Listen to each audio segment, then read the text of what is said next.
The stepfather of Omari Varela, recently busted on alleged drug charges, tries to avoid our news cameras. Steve Casaus was in court yesterday. This is him leaving, and he did not want to answer questions about his drunk driving arrest this weekend or the death of his 9-year-old stepson back in December. Casaus is not being charged in Omari's death. The boy's mom is. Cops say she kicked him to death on Sunday.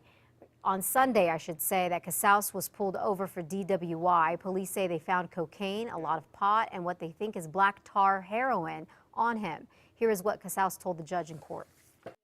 Right now, it's just been a tragic time for our family. I've had 2 losses in the last couple of months.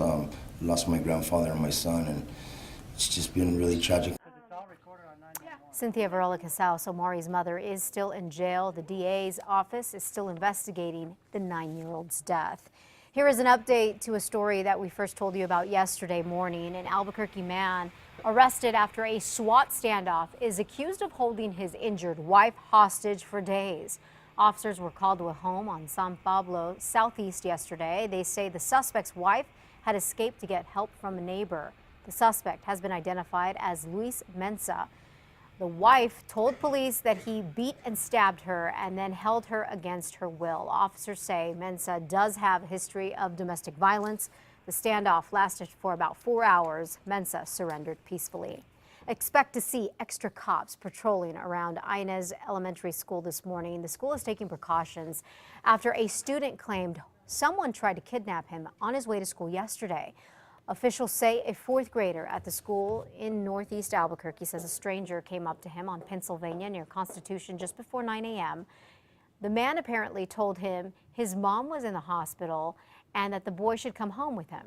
The boy ran off screaming and told his principal. The school sent a letter home to parents yesterday. A former nursing home worker is accused of ripping off nearly 24 elderly people. 43-year-old Lucy Ramirez, a former employee at an Alamogordo nursing home, is accused of stealing thousands of dollars from the company and from 21 of its elderly residents. Police say Ramirez, who was the office manager for Betty Dare Good Samaritan for nearly 3 years, embezzled close to $80,000. I think that is the rottenest thing I ever heard of, that somebody would do that. Ramirez is also accused of stealing more than $2,000 from the center's vending machines. She resigned from the nursing home. Administrators did not want to comment on the situation. Opening statements are underway in the lawsuit over the 10 Commandments monument on display on the lawn of Bloomfield City Hall. The ACLU filed a federal lawsuit more than 2 years ago on behalf of 2 Bloomfield residents who live in the city near Farmington. It alleges that the monument is a government endorsement of religion and that it violates the First Amendment. The city is represented by an Arizona group that advocates for religious liberties. Well, there are some new folks in charge in the city of Santa Fe.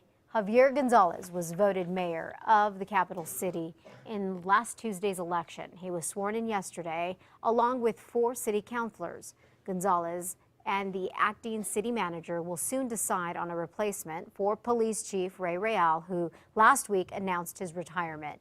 The chief's last day was yesterday. The Department of Energy is getting ready to send people underground at WIP to find out what caused a radiation leak last month. Over the weekend, air quality machines were lowered down to check for radioactivity. Preliminary findings show no detectable contamination at the plant in Carlsbad. The DOE says it could send a team of people below as early as this week. It would be the first time anyone has gone down there since the leak. In all, 17 workers have now tested positive for low levels of radiation exposure. Meanwhile, the DOE confirms another radioactive leak, this one at the Hanford nuclear waste site in Washington. The feds plan to wait at least 2 years to start emptying out a nuclear waste storage tank that's leaking underground. The exact location of the leak isn't known, even though underground video probes, like the ones the DOE plans to use in Carlsbad, were sent below 2 years ago. We knew that the Downs at Albuquerque was going to make a lot of money when it opened its new casino with twice the number of slot machines last summer. But how much more? Well, last night on special assignment, we reported the Downs raked in $24 million in profit off of slot machines in 2013. That is up from $14 million the year before. Keep in mind, the new casino was only open for 6 months last year. Meantime, the Downs pays the state fair just under $3 million in rent. Opponents say the payment is pennies compared to what the casino is making. The point is the state's getting ripped off here. We just are not getting the return on our investment that we should be. We got the best bid and we got the best lease that the state could possibly get. For more on this story, log on to our website, krqe.com, or you can tune in tonight on 2 Casa Fox at 9.